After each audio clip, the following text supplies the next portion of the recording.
Hello, fellows. Welcome to the first page of the Metamorphosis by Franz Kafka. This book was first written in 1915. I haven't read this one before, but the brief synopsis I read of it online about 10 minutes ago said it's about a guy who turns into like a bug or something. Franz Kafka was a guy who wrote a lot of edgy short stories like this. This one's about 60 pages. Something like that. It's 3 chapters. So we're probably going to get this reading out in about 3 sections, quite logically, right? I haven't read this before. Let's hop on in. And also, as always, don't forget to like, comment, subscribe, favorite. This is read by Sleepless Tales, your favorite person who reads content online. Okay, let's get it started. Chapter 1. One morning, as Gregor Samsa was waking up from various dreams, he discovered that in bed he had been changed into a monstrous, verminous bug. See, that's what I was talking about in that introduction. He turns into a bug. He lay on his armor-hard back and saw, as he lifted his head up a little, his brown, arched abdomen divided up into rigid bow-like sections. From this height, the blanket, just about ready to slide off completely, could hardly stay in place. His numerous legs, pitifully thin in comparison to the rest of his circumference, flickered helplessly before his eyes. What's happened to me? He thought. It was no dream. His room, the proper room for a human being, only somewhat too small, lay quietly between the 4 well-known walls. Above the table, on which an unpacked collection of sample cloth goods was spread out, Samsa was a traveling salesman, hung the picture, which he had cut out of in an illustrated magazine a little while ago, and set in a pretty gilt frame. It was a picture of a woman with a fur hat and a fur boa. She sat erect there, lifting up in the direction of the viewer a solid fur muff into which the entire forearm disappeared. Gregor's glance then turned to the window. The dreary weather, the raindrops were falling audibly down on the metal window ledge, made him quite melancholy. Why don't I keep sleeping for a while longer, and forget all this foolishness? He thought. But this was entirely impractical, for he was used to sleeping on his right side, and in his present state he couldn't get himself into this position. No matter how hard he threw himself onto his right side, he always rolled back again, onto his back. He must have tried it 100 times, closing his eyes so that he would not have to see the wriggling legs, and gave up only when he began to feel a light, dull pain on his side, which he had never felt before. Oh God, he thought, what a demanding job I've chosen. Day in, day out, on the road. The stresses of trade are much greater than the work going in at the head office. And, in addition to that, I have to deal with the problems of traveling. The worries about train connections, irregular bad food, temporary and constantly changing human relationships which never come from the heart. To hell with it all. He felt a slight itching on top of his abdomen. He slowly pushed himself on his back, closer to the bedpost so that he could lift his head more easily. Found the itchy part, which was entirely covered with small white spots. He did not know what to make of them, and wanted to feel the place with the leg. But he retracted it immediately, for the contact felt like a cold shower all over him. He slid back again into his earlier position. This getting up early, he thought, makes a man quite idiotic. A man must have his sleep. Other traveling salesmen live like harem women. For instance, when I come back to the inn during the course of the morning to write up the necessary orders, these gentlemen are just sitting down to breakfast. If I were to try that with my boss, I'd be thrown out on the spot. Still, who knows whether that mightn't be a good thing for me? If I didn't hold back for my parents' sake, I would have quit ages ago. I would have gone to my boss and told him just what I think from the bottom of my heart. He would have fallen right off his desk. How weird it is to sit up at the desk and talk down to employees from way up there. The boss has trouble hearing, so the employee has to step up quite close to him. Anyways, I haven't completely given up on that hope yet. Once I've got together enough money to pay off the parents' debt to him, that should take another 5 or 6 years, I'll do it. For sure. Then I'll make the big break. In any case, right now I have to get up. My train leaves at 5 o'clock. And he looked over at the alarm clock, ticking away by the chest of drawers. Oh, good God, he thought. It was 6:30, and the hands were going quietly on. It was half the hour. Already nearly 2:15. Could the alarm have failed to ring? One saw from the bed that it was properly set to 4 o'clock. Certainly, it had rung. Yeah, but is it possible to sleep through that noise that made the furniture shake? Now it's true he'd not slept quietly, but evidently he'd slept all the more deeply. Still, what should he do now? The next train left at 7 o'clock. To catch that one, he would have to go in a mad rush. The sample collection wasn't packed up yet, and he really didn't feel particularly fresh and active. And even if he caught the train, there was no avoiding a blow-up with the boss, because the firm's errand boy would have waited for the 5 o'clock train and reported the news of his absence long ago. He was the boss's minion, without backbone or intelligence. Well then, what if he reported in sick? But that would be entirely embarrassing and suspicious, because during his 5 years' service, Gregor hadn't been sick even once. The boss would certainly come with the doctor from the health insurance company and would reproach his parents for their lazy son and cut short all objections with the insurance doctor's comments. For him, everyone was completely healthy, but really lazy about work. And besides, would the doctor in this case be totally wrong? Apart from a really excessive drowsiness after the long sleep, Gregor in fact felt quite well and even had a really strong appetite. As he was thinking all this over in the greatest haste, without being able to make the decision to get out of bed, the alarm clock was indicating exactly 7:15, there was a cautious knock on the door by the head of the bed. "Gregor," a voice called. It was his mother. "It's 7:15. Don't you want to be on your way?" The soft voice. Gregor was startled when he heard his voice answering back. It was clearly and unmistakably his earlier voice, but it was intermingled, as if from below, with an irrepressibly painful squeaking which left the words positively distinctionally in the first moment and distorted them in the reverberation, so that one didn't know if one had heard correctly.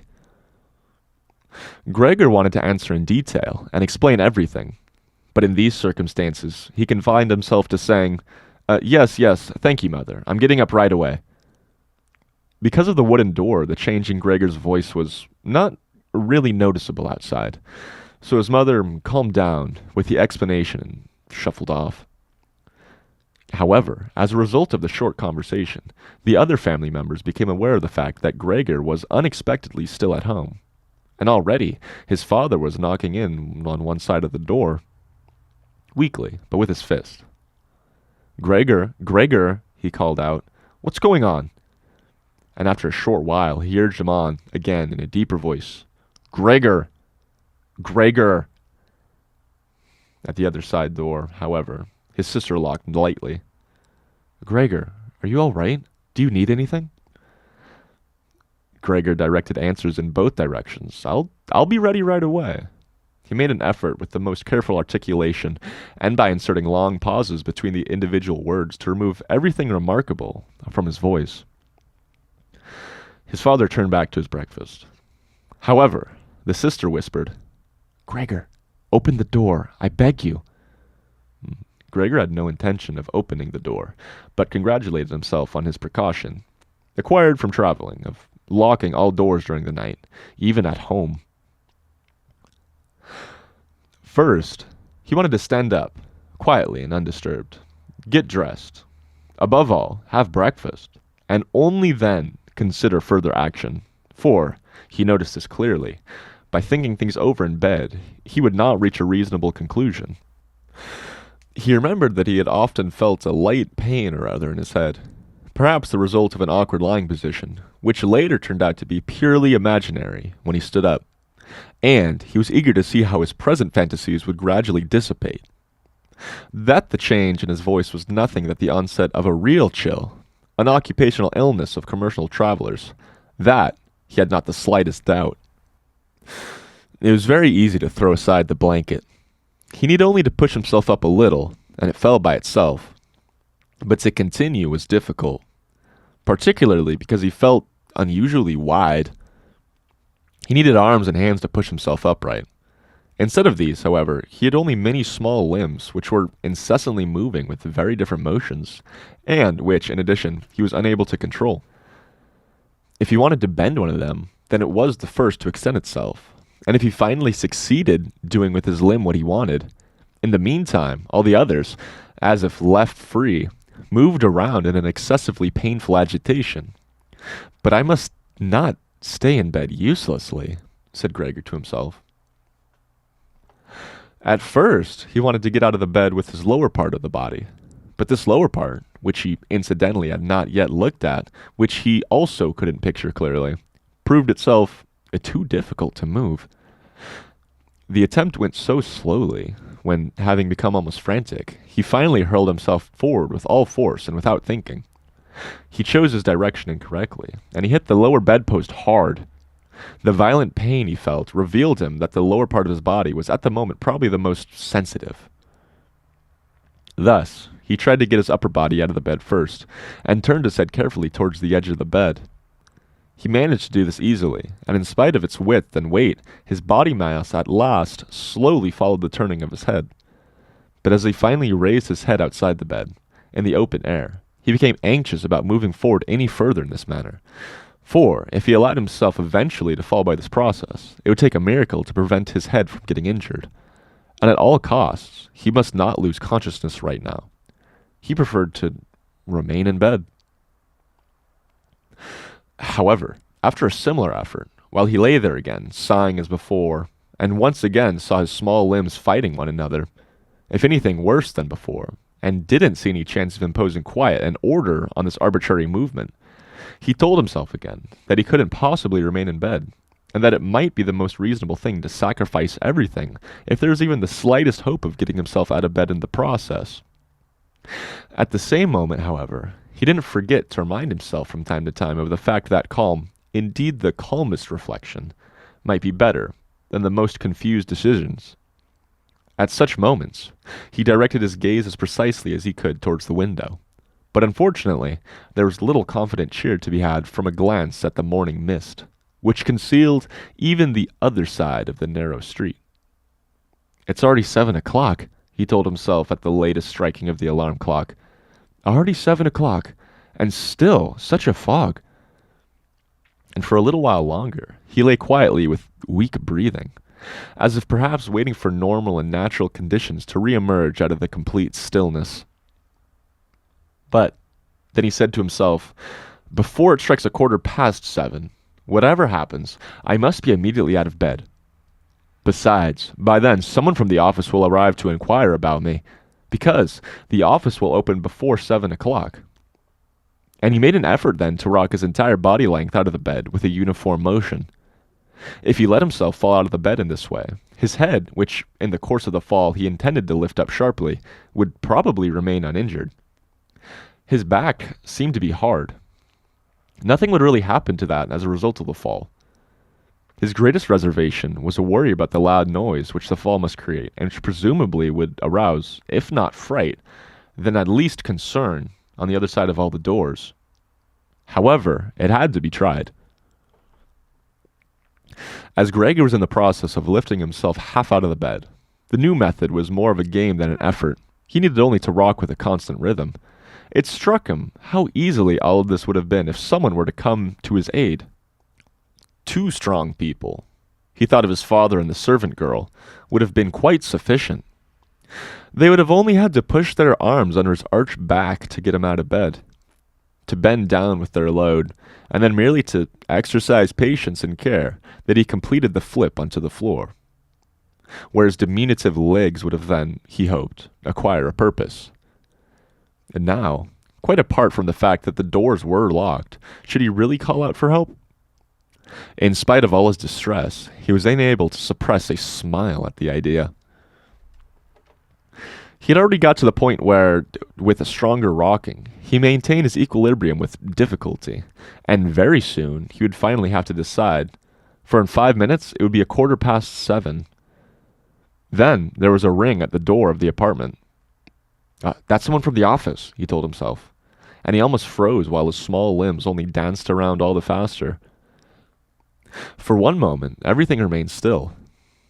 They aren't opening, Gregor said to himself, caught up in some absurd hope. But of course, then, as usual, the servant girl with her firm tread went to the door and opened it. Gregor needed only to hear the visitor's first word of greeting to recognize immediately who it was. The manager, himself. Why was Gregor the only one condemned to work in a firm where at the slightest lapse someone immediately attracted the greatest suspicion? Were all the employees then, collectively, one and all, scoundrels? Was there then among them no truly devoted person who, if he failed to use just a couple of hours in the morning for office work, would become abnormal from pangs of conscience and really be in no state to get out of bed? Was it really not enough to let an apprentice make inquiries, if such questioning was even necessary? Must the manager himself come? And in the process, must it be demonstrated to the entire innocent family that the investigation of this suspicious circumstance could only be entrusted to the intelligence of a manager? And more as a consequence of the excited state in which this idea put Gregor than as a result of an actual decision, he swung himself with all of his might out of the bed. There was a loud thud, but not a real crash. The fall was absorbed somewhat by the carpet, and, in addition, his back was more elastic than Gregor would have thought. For that reason, the dull noise was not quite so conspicuous, but he had not held his head up with sufficient care, and had hit it. He turned his head, irritated and in pain, and rubbed it on the carpet. "Something has fallen in there," said the manager in the next room on the left. Gregor tried to imagine to himself whether anything similar to what was happening to him today could have also happened to some point to the manager. At least one had to concede the possibility of such a thing. However, as if to give a rough answer to this question, the manager now took a few determined steps in the next room, with a squeak of his polished boots. From the neighboring room on the right, the sister was whispering to inform Gregor. "Gregor, the manager is here." I know, said Gregor to himself, but he did not dare to make his voice loud enough so that his sister could hear. "Gregor," his father said, from the neighboring room on the left. "Mr. Manager has come and is asking why you have still not left on the early train. We don't know what we should tell him. Besides, he also wants to speak to you personally, so please, open the door. He will good enough to forgive the mess in your room." In the middle of all this, the manager called out in a friendly way, "Good morning, Mr. Samsa." "He is not well," said his mother to the manager, while his father was still talking at the door. "He is not well, believe me, Mr. Manager. Otherwise, how would Gregor miss a train? The young man has nothing in his head except business. I'm almost angry that he never goes out at night. Right now, he's been in the city 8 days, and he's been at home every evening. He sits there with us at the table and reads the newspaper quietly or studies his travel schedules. It's quite a diversion for him if he busies himself with fretwork. For instance, he cut out a small frame over the course of 2 or 3 evenings. You'd be amazed how pretty it is. It's hanging right inside the room. You'll see it immediately as soon as Gregor opens the door. Anyways, I'm happy that you're here, Mr. Manager. By ourselves, we would never have made Gregor open the door. He's so stubborn, and he's certainly not well, although he denied that all this morning." "I'm coming right away," said Gregor slowly and deliberately, but didn't move, so as not to lose one word of the conversation. "My dear lady, I cannot explain it to myself in any other way," said the manager. "I hope it is nothing serious. On the other hand, I must also say that we business people, luckily or unluckily, however one looks at it, very often simply have to overcome a slight indisposition for the business reasons." "So can Mr. Manager come in to see you now?" asked his father impatiently, and knocked once again on the door. "No," said Gregor. In the neighboring room on the left, a painful stillness descended, and in the neighboring room on the right, the sister began to sob. Why didn't his sister go to the others? She'd probably just gotten up out of bed now, and hadn't even started to get dressed yet. Then why was she crying? Because he wasn't getting up and wasn't letting the manager in. Because he was in danger of losing his position, and because then his boss would badger his parents once again with the old demands? Those were probably unnecessary worries right now. Gregor was still here, and wasn't thinking at all about abandoning his family. At the moment, he was lying right there on the carpet, and no one who knew about his condition would have seriously demanded that he let the manager in. But Gregor wouldn't be casually dismissed right away because of this small discourtesy, for which he would find an easy and suitable excuse later on. It seemed to Gregor that it might be far more reasonable to leave him in peace at the moment, instead of disturbing him and crying and conversation. But it was the very uncertainty which distressed the others and excused their behavior. "Mr. Samsa," the manager was now shouting, his voice raised. "What's the matter? You are barricading yourself in your room. Answer with only a yes or a no. Are making serious and unnecessary troubles for your parents, and neglecting, I mention this is only incidental, your commercial duties in a truly unheard of manner. I am speaking here in the name of your parents and your employer, and I am requesting you in all seriousness for an immediate and clear explanation. I am amazed. I thought I knew you as a calm, reasonable person, and now you appear suddenly to want to start parading around in weird moods. The chief indicated to me earlier this very day a possible explanation for your neglect. It concerned the collection of cash entrusted to you a short while ago. But in truth, I almost gave him the honor of my word that this explanation could not be correct. However, now I see here your unimaginable pig-headedness, and I am totally losing any desire to speak to you in the slightest, and your position is not at all the most secure. Originally, I intended to mention all this to you privately, but since you are letting me waste my time here uselessly, I don't know why the matter shouldn't come to the attention of your parents. Your productivity has also been very unsatisfactory recently. Of course, it's not the time of year to conduct exceptional business. We recognize that. But a time of year for conducting no business. There is no such thing at all, Mr. Samsa, and such a thing must never be. Alright guys, I'm going to call it for, that's the first half of the first chapter. We'll finish this up tomorrow. Making good progress, guys. Again, this is Sleepless Tales. Don't forget to like, comment, subscribe. I love you. Have a great night.